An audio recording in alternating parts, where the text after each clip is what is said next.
And hello everyone and welcome to last lecture number 4 of 3D modeling with Blender. And today we are going through lighting, cameras, rendering, and also this is very informative and a good lecture for your final task that's gonna be a room. So let's start. So we have gone through introduction, 3D modeling basics, extrusion, subdivision, UI and primitives, also materials and textures last lecture. And today we are gonna build a little bit a scene, as well as going through this lighting, cameras and rendering lecture 2. Okay, and here you can see kind of a lighting, 3-point lighting system of a donut. So the kind of the point of lighting is to bring your object alive. So here we have also added light to our cup and also using 3-point lighting around 3 points on an object. So basically 3-point lighting system is a standard method of use in visual media such as computer games, 3D computer graphics and photography and film. So it's very widely used also in games and real life. So kind of the photographer can illuminate the shot's subject by controlling the shading and shadows using these lights. And here you basically need 3 different lights. So there are key light, fill light, and also the rim or backlight. So the key light shines directly upon the subject like this. So when you have, for example, object that you have designed already, you put the key light first here. And then the fill light to a little bit lower position, usually on the side angle. And it brightens the dark areas of the key light. So these two work that way. And also the backlight kind of creates a sort of rim around the object. So when you add a backlight to an object, it creates a rim light around the subject. And that's called 3-point lighting system. Blender has 4 different lamps. The first one is called point light, and second one is sun, and then spotlight and area light as well. And here you can see, if you are clicking on the lamp icon here, you can see that we have 4 selection here that you can select anytime. Point light, sunlight, spotlight like a spot, and area light that lights the whole area. And as a tip here, a negative light can also be used as to cast darkness. So that's kind of an interesting way in 3D. So light in opposite direction, kind of minus lights. Also, you can add textures to a light to create some sort of illusions there, and you can try different things. When we try this out in the scene, we are gonna have the workshop next. We're gonna add some lights to our final scene, and also see how they change when we change the radius and spot size, change the color of the lighting a little bit. We try to use this key back and fill light. Sometimes it doesn't work in your scene, but at least you could try it. And then you can also see that some terrain or shadows are forming to your object to create some kind of feeling or mood to your scene. Okay, and also if you have this append possibility here, if you have created objects outside of Blender, or if you have created separate files in other objects, you can append those models to your Blender and then work in the same scene, in the same 3D view of all of these objects. Okay, and here a little bit UV unwrapping So we are not gonna touch this really quickly, but we had procedural, and then we had also image textures here, and we're gonna use both. And that actually gives some kind of interesting details to our final scene. And then lastly, we have our last step that is called rendering the image. So when you are done with your modeling, you need to render what you got already. So you get a nice view of it. You don't want to render the kind of the borders of the endless space. You want to point the camera there that's very precisely added to your scene. So we're going to go through that, and then you get your PNG or JPEG that you can share with your friends, share in social media, and also pass this course. You need to add some text there as well, by the way. And render is done via camera. To lock your view, you can kind of go through the camera, and number 3, you can see the view from your camera angle. Also, a little tip here is called anti-aliasing, is for getting edges to look more natural. So in this example, you can see that these edges of the walls, they look more natural if you add anti-aliasing there, used widely in games and movies. And then F12 button to fast render. So if you just hit that button, you can get your render image. And then we have our main task, that is to create a simple room. Simple than that. If you want to work on this kind of your room or whatever, you can work on that, but actually 4 objects and then procedural and image texture is only needed for this, and one kind of finer object that you need. You can get textures, including normal texture from textures.com. If you sign in, you can download free bunch of textures. If you want to dip deeper in Blender, you can use HDRI background image, create a window, and then you can add HDRI. But we are not gonna touch this in this course because this is really basics. Okay, let's go ahead and start modeling our scene. So here is Blender, and last time you remember we had this tilde key added here, so we have just this cup that we modeled here. And if you remember, we have also added a texture, procedural texture on top of this cup. So if you click on Z and then go to render view, you can see that this cup has already the texture. So we are kind of free to use it. So go back to solid view, and if you click tilde view and you created more of these objects, you can see your huge cup appearing here. Sometimes you want to model in real size, but you might see that this is not the correct size. So first we need to reduce the cup size a lot, using, for example, this scale button here. So we can just scale it down, going to frame selected, and then we can move it closer to our scene like this, and then pull it up. Okay, and now we have our cup here, and maybe we want to change the position a little bit, and it's still a little bit big, so we're gonna change the size. And if you go down here, you can see that the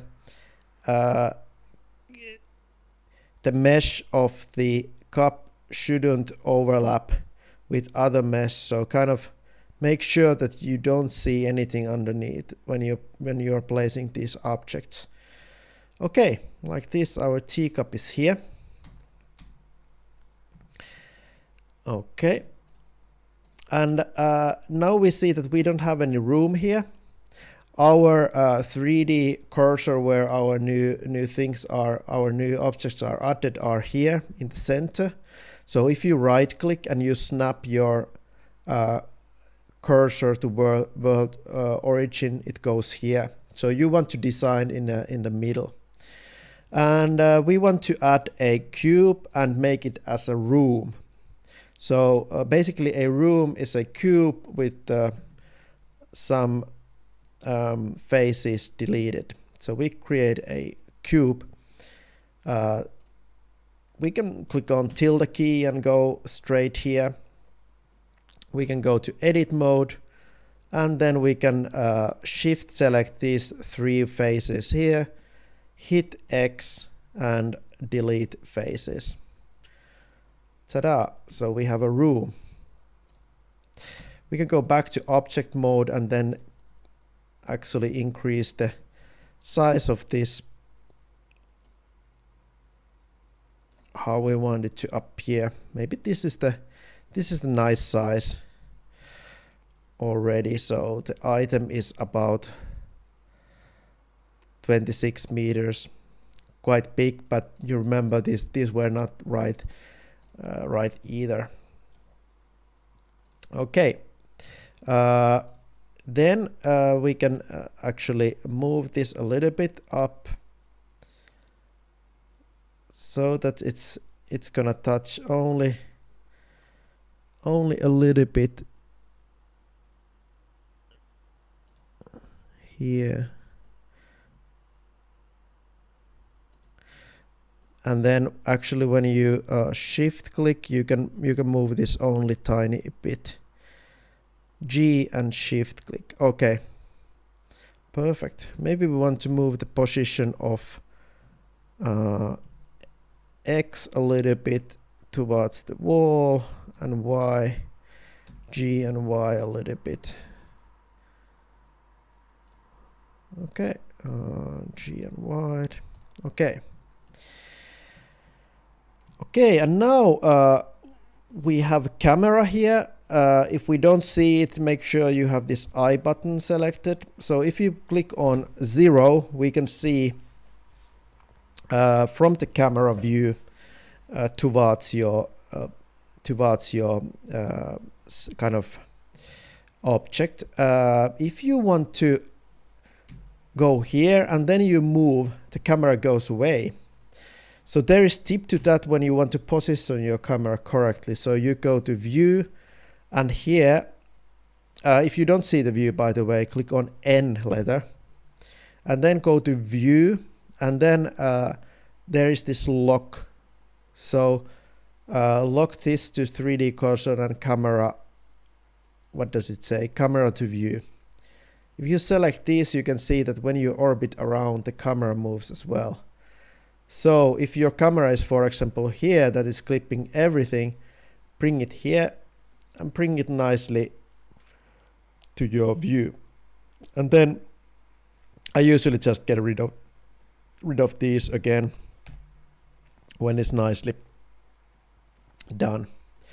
Okay, then we are going to add image texture here.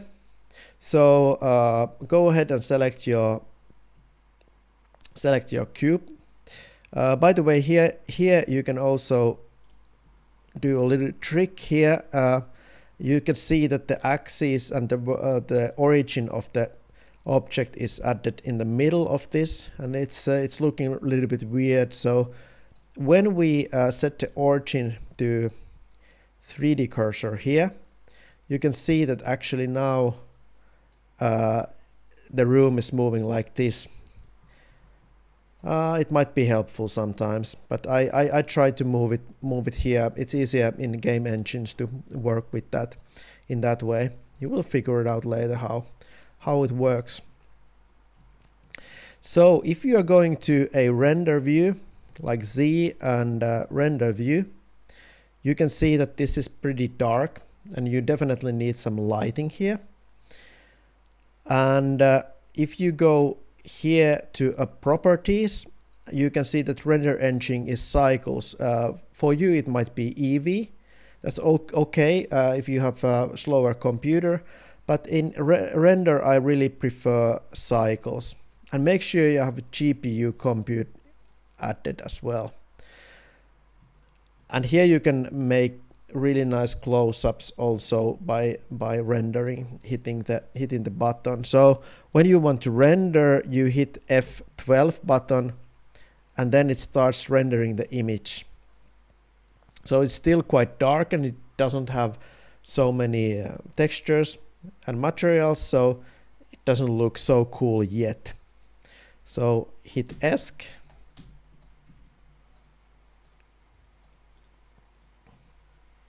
Okay. So we can still go to viewport shading, so we're gonna see some of these things. When you, let's rename this to room. When you select this one and go to edit mode, you can actually individually select the faces. So we can separate these by clicking P and separate selection. And when we go back, we have actually two.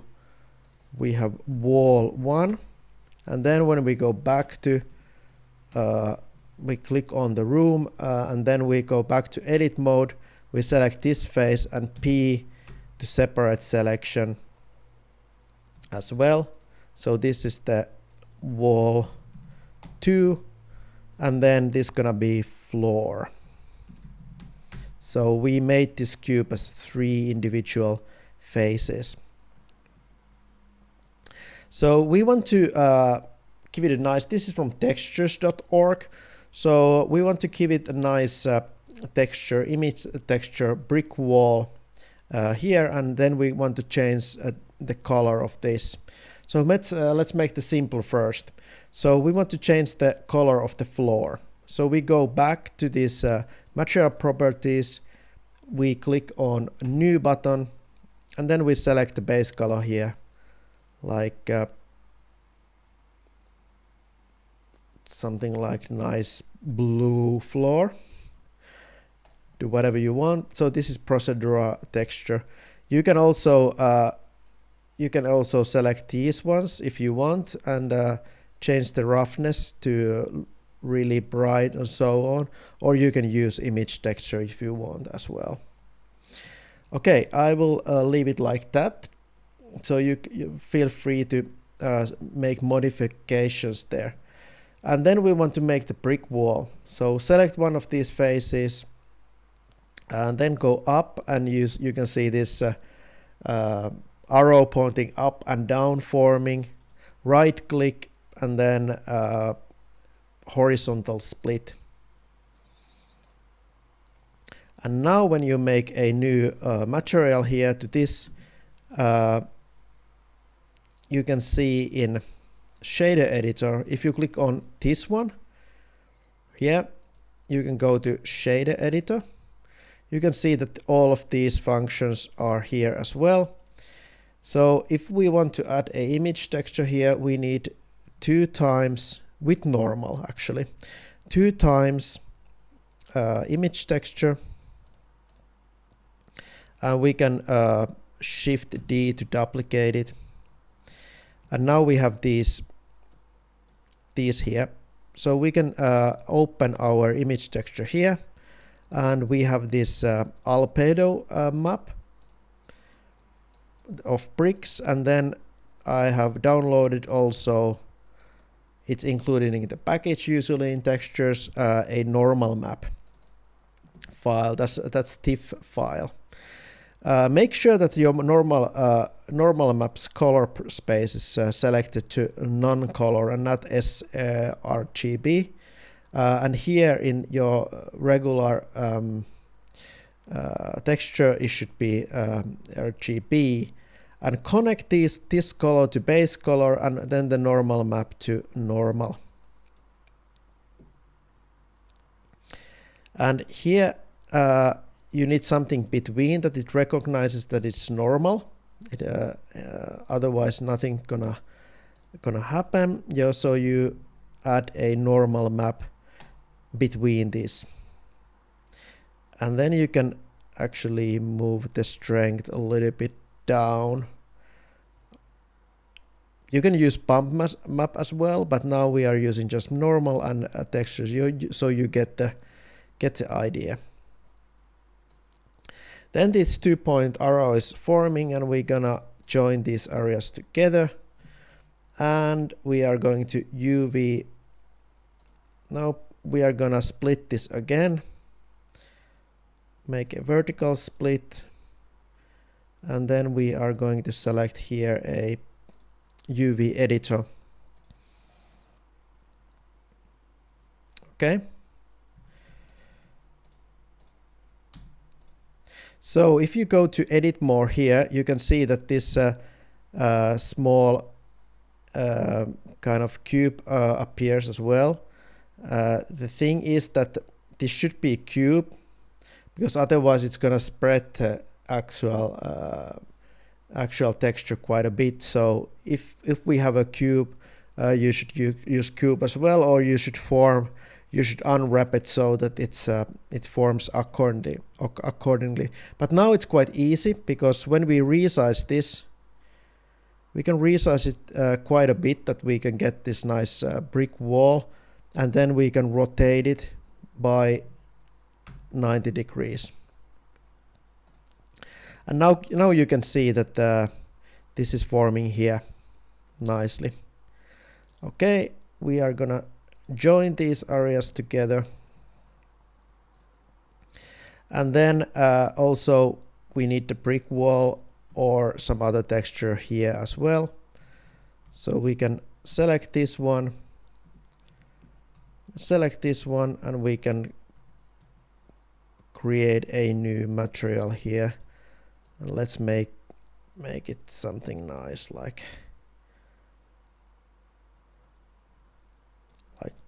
this. Okay. And now when you are going to rendered mode, you can see that you can see everything here. You can see the brick wall a little bit, but the problem is lighting. So we definitely need some lighting here. So if you go to render mode, and this is a little bit faster if we work with Eevee. So we are trying a couple of lights. So go ahead and add a light, and point light is nice alternative now. So we are gonna create those, and you see that it's a little bit weak. If you click on this lamp, you can change the power a little bit. Okay, then we are going to duplicate it, Shift D, and create another one. So this is sort of the 3-point lighting system here. And then duplicate it and create another one here as well. Let's call this a backlight. And then we can give it a little bit more strength here. And now you can actually see in rendered view, even if we change it to cycles, that the lights are functioning in a correct way and creating some kind of mood in the scene. Let's change this material also really quick to something like brownish one, and this one to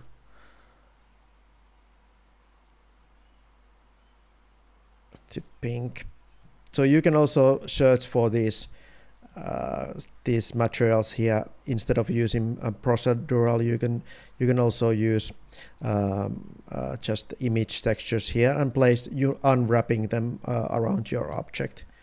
Remember that you can also use a subdivision modifier to create some kind of a nicer version of your table. This is actually pretty cool. So I want to keep that. Interesting that it is forming this kind of arcs. Okay, cool. And lastly, we want to also add our name here when we are ready with this one. You can actually experiment as much as you want. You can add as many models you want, extra lamps or lights or whatever. You can even add a window here by inserting some of these models like this, and then getting rid of the face like this. So you can add some windows and make some light coming out of window, add even a HRI image here,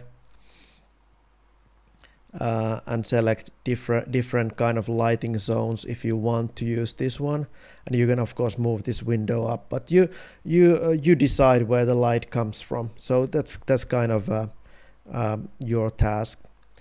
And lastly, before we render, we're gonna add our name there as well. So we are gonna use text. So if we want to go to object mode, then unselect everything by hitting a couple of times A and snapping your cursor to world origin. Your 3D cursor goes here. And then we go to Shift A to text, and then tilde key, so we can see our text only here. If we go to edit mode, we are able to edit this one. And on the right hand side, we have this A, like text tool. We can go to geometry, and then we can extrude this a little bit. And then going back to object mode by clicking Shift tilde key, and we can move this closer to our table.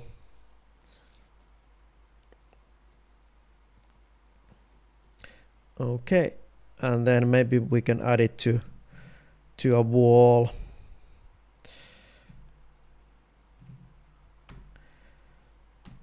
Let's 270, and then let's put this to our wall like this. Okay, now it shows up. And when we want to make our final render here, we click on 0, and we will see here that the camera view is nice. So we're gonna lock the view and then position the camera nicely. You can make a couple of really close shots as well. And when you think your model is nice, you can go here and select also cycles, and make sure you have GPU compute here for faster render. You hit F12, and then you wait for the render to happen. So depending on your computer, it might be faster or slower. Actually, now you can see that the legs are looking a little bit funny. I don't want to use this modifier. So let's try again. And here is the final render. So play around with this, make a close-ups of your render, move your camera to your object. Make sure that on every of your render you have this your name also here, that I can see that it's yours. This is actually quite nice, nice last render here. Let's wait for it to come.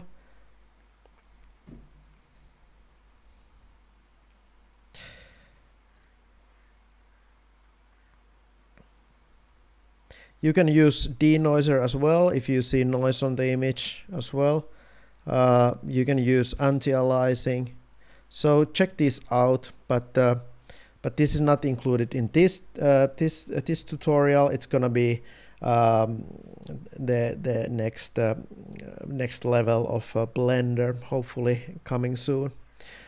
Okay, here is our final render. It's still rendering, but anyway, we can see that one. Feel free to concentrate and use your time in your main task, and also work on that. So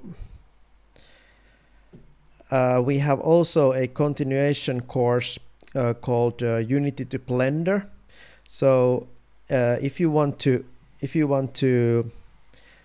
continue your Blender use and incorporate Unity with higher capabilities of showing your work, creating 3D worlds, using VR and game engines, it's really recommend to use that course.